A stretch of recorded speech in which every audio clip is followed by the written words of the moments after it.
Hello everyone, my name is Ulleta and today I'm going to be sharing about mental health. What is mental health? It refers to our emotional, psychological and social well-being which affects how we think, how we feel and how we act.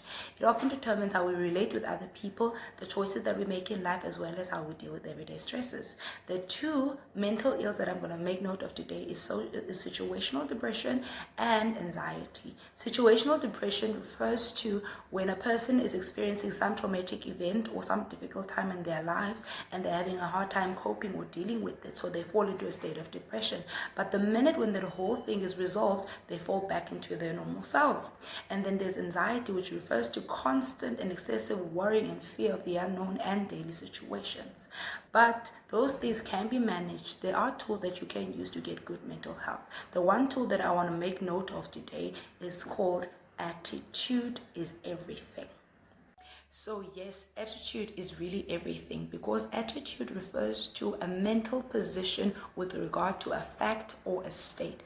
It is the position that you choose to take or the perspective that you choose to take on something. And attitude is actually a matter of choice. You can change your attitude when it affects you in a negative way, or it impacts your life negatively, or it affects your mental health in a negative way. You can change that attitude. Our attitude is often influenced by our thought patterns. So in order for you to change your attitude, you need to change the way you think. And how do you change the way you think? Okay, science has it that our minds are like monkeys. Monkeys are easily distracted. They cannot focus or stay in one place. You'd be like, here's a banana, and they're gone. So our minds are also the same. They get easily distracted, and you'll be trying to focus on or think on one thing, but they'll be everywhere. You'll be thinking about everything all at once. But I have good news. Our minds can be trained to focus on one thing. And how do we do that? We can achieve that through the use of meditation. Joshua 1:8 says we ought to meditate on this book of law day and night, and it shall bring us good success. Please go look up the scripture because I'm paraphrasing. It will bring us good success. So meditation is us getting some control on our minds. So the minute our minds try to wander off, they get distracted, and you think about chores and you're trying to focus on that one scripture or those positive thoughts that you're trying to think of, continue and don't give up. Continue to bring back your mind into the same position until it gets used to staying in that one place and being focused. So today I'm going to share a few scriptures that help us to think on this meditation and to change the way we think.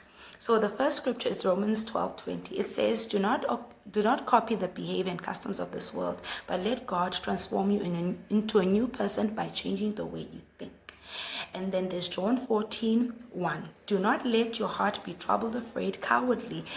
Believe confidently in God. Trust Him, have faith, hold on to it, keep relying on it, and keep going, and believe also in me. So what I love about those two scriptures, they use the word let. The word let meaning that do not let means that you have the power to say yes or no. You have the power to give occupancy to whatever that might impact your mental health in a negative way.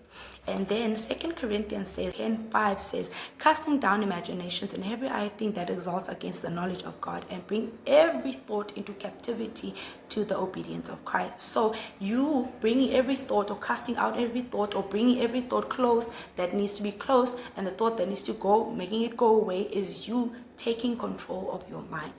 And I also would like to encourage you to not compare yourself to anyone. Move at your own pace. If God wanted 1,000,000 Ulletas, He would have made 1,000,000 Ulletas. That's the one thing that puts so much pressure on us. We look at too much social media and want to compare ourselves with other people out there. If you want to have good mental health, do not compare yourself to anyone and try to take it easy on yourself. Do not be hard on yourself. And the few scriptures that I'm going to share on that is Proverbs 14:30. A tranquil heart gives life to the flesh, but envy makes the bones rot.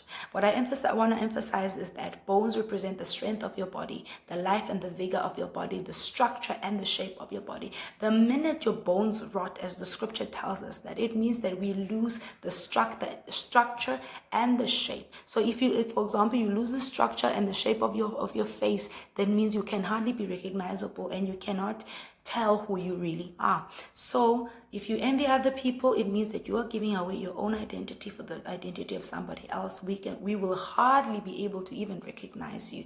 So I hope you guys understood that, and I pray that you have a really wonderful day. Thank you.